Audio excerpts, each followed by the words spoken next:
If the principles of the natural law in social conservatism teach us anything, it's that society has to have some baseline moral consensus for society to have kind of any long-term vision for perpetuating itself. And I think sadly right now, we are staring down kind of the secular abyss in our society. When we're looking at these core social conservative institutions that society needs to thrive, we're seeing tremendous damage being done to them. When we look at abortion on demand, 60 plus million Americans have been killed through abortion.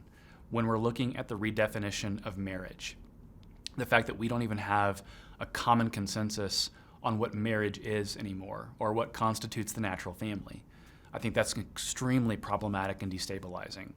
And then I think when you look at the question of what is a man or what is a woman around the transgender issue, this conflict is demonstrating, to go back to use the term from C.S. Lewis's The Abolition of Man.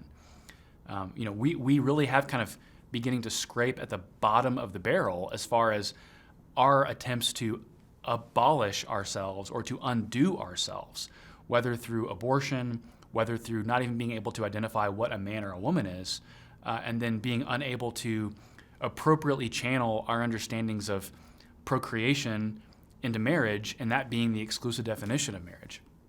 There's a whole lot of other issues we could say here that are indicative of this, but I think it's very clear that increasingly Americans and individuals living in Western society, we're not just living with different worldviews. I like to say that we're living in different moral universes. When I use this language of moral universes, it means that I think increasingly in the West and here in America, we're occupying entirely different moral universes. That these moral universes are irreconcilable, they're impenetrable, that we are unable to reason together on even the most basic essentials necessary for the common good. And I think that is something to grieve and to despair over.